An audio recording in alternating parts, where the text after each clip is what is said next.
hospitality of the Daily Star. So I want to invite General Shahidul Alam Khan, the Associate Editor of the Daily Star, to start the proceedings this morning. I think a very important discussion meeting on the gains and pains of 2013. You know what I'm talking about. It's a pity that we have to wake up only after tragedies, but I hope we have woken up good and proper, and let us see how much we have achieved between then and now in meeting the requirements to make our workplace safe.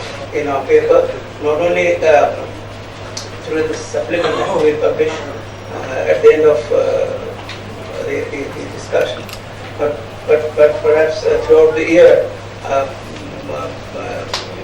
on every aspect of the garment industry, that being the most important industry, most important foreign exchange earner in the country. Thank you so much for being here this morning. We are very grateful to Daily Star and BGMA for giving us the opportunity to participate in this study.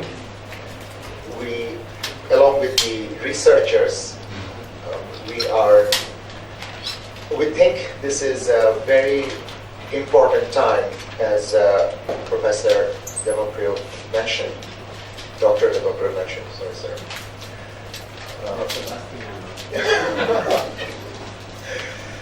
That it's a very timely research material because the whole sector is going through a transformation, as we all know.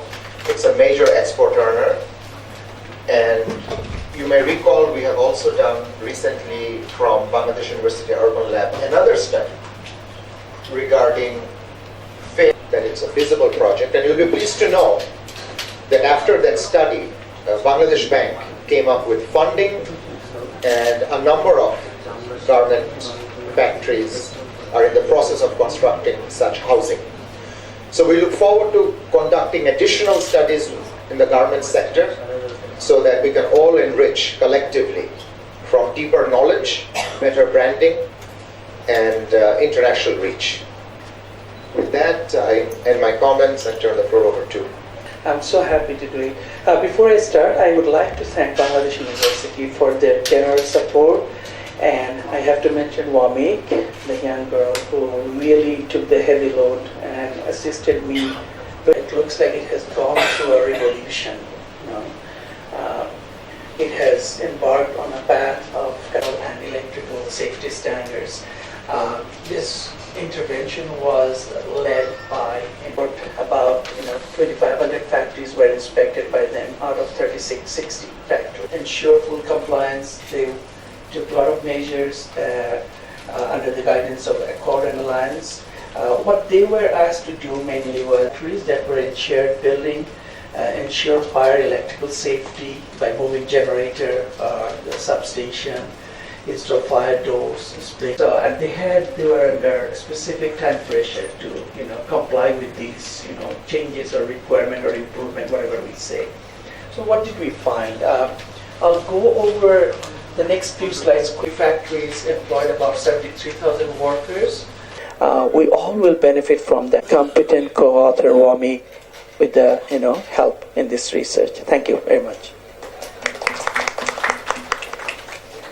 The RMG sector in Bangladesh prior to 2013 is completely different from the RMG sector in Bangladesh post-2013, particularly now. The pains and gains that all the factories that went through of the remediation, the investments, and sometimes necessarily the problems of trying to find out what equipment to buy.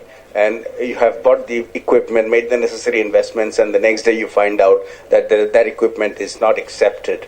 There were a lot of problems in terms of setting the right standard, in terms of uniformity of the requirements from both Accord and Alliance. First of all, thank you very much, Bangladesh University, and of course Daily Star for being such kind hosts. What happens usually is... Third, we would also need to realize that this investment in social dialogue is crucial at this point of time, because without meaningful engagement with labor, we will not be able to go where we want to go. Or more frankly speaking, I don't think we'll be able to brand ourselves better. So in order to brand ourselves better and in order to be sustainable ourselves, I think we ought to take them into very serious discussion. And the recent Ashulia unrest and all the propaganda and also the reportage sort of, pointed that we need further engagement in that sector. I think the study, very humbly, is missing relocation, because remediation of existing factories is one story, but relocation is a huge story, which most of us suffered. Many of us had brand new buildings, we just had to move into those buildings, construct them, make them compliant, and this is extra incentives to them. So, and many of our workers had motion sickness. In the short term, of course, if there is the wages high wages are consumers. But in the long term, if the increase is really very insignificant, not so significant, it's only a small fraction of the overall cost of the production. So this is an issue which will have to be looked at currently. And when they have written letters to some of the important buyers and retailers, it's going to also have an impact on the overall image as we are progressing towards improving the images of the country, but looking into the labor issues is critically important. That's all I wanted to say. Thank you. Actually, we were not talking about the union and others, but very basic things, those were missing in the garment sector. So, but then over time, at that time the main concern was this MFA phase out, what will happen to the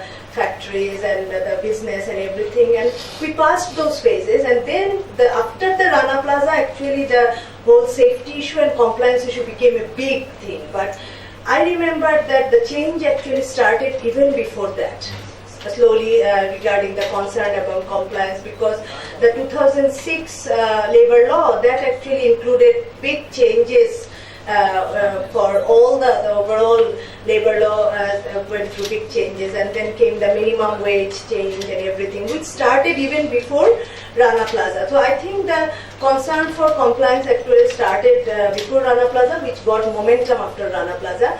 But then when Rubanappa is here, she does not know that as part of an H&M supported study, I visited her factory twice, and I was really observing for one whole year 2-3 factories, including her ones, to see how this unionization, like the factory-based unions, those were taking place. The elections, I was even present in the election that took place in one of your factories. An Italian called Luigi. Now, old-timers in the industry here may remember Luigi. He was in Bangladesh for about 10 years. Then I said, won't the same thing happen in Lesotho to you? He said, no, because all my supervisors are from Bangladesh. Now, that was a lesson to me, because it told me that Bangladeshis were really moving up the ladder in terms of technology, in terms of management, in terms of ability to run factories and to sell the products, which we all know by now. Industry has become a very important industry for us. Is it the responsibility of a buyer to pay for safety remediations? Is it required? I mean, should a buyer pay for safety remediations? If the Daily Star cannot afford to hire copywriters to write English, is it your responsibility as a reader to pay for them to hire it? I don't think so. It's if they're going to be in the business, they have to be able to provide it. That's a question I would like to leave you with. Thank you. We already lost more than 600 prospective and energetic entrepreneurs who are not, after Rana Plaza, when Accord Alliance started their working, they are already eliminated. This is the one of the missing things, that they are not in the business big alliance. This is one thing. But I'm sorry to say, none of the brands have actually done it. Not a single brand. As a matter of fact, I was told by a friend, by a colleague of mine, by a friend of mine who's in the RMG industry, that he sent a letter to the brand, to his buyer, asking for some financial assistance, and there was no reply. They sent them a reminder, and still there was no response. Then they sent a copy of the letter to accord, and that's when they woke up. If you multiply all of that time and effort and resource that goes into those 16 audits, not least of all the cost, which they bore, not the buyer, then how much better it would be to invest that time and resource into social compliance, into social dialogue, than simply going around the conditions in their factory. And I think that, that will in Italy, again, an enabler for true freedom of association. The other point I would make, and we represent 90 global brands around the world, many of whom are garment manufacturers, not all, but also global trade unions and international labour rights NGOs and organisations. Our executive director yesterday was talking about the purchasing practices being determined on the high street. It's a nonsense that we can carry on in a scenario where there is a race to the bottom on price. The industry here is suffering as a result, and the workers themselves are suffering as a result as prices continue to go down. I have been involved in, especially in India. One is with regard to the multiple audit issue.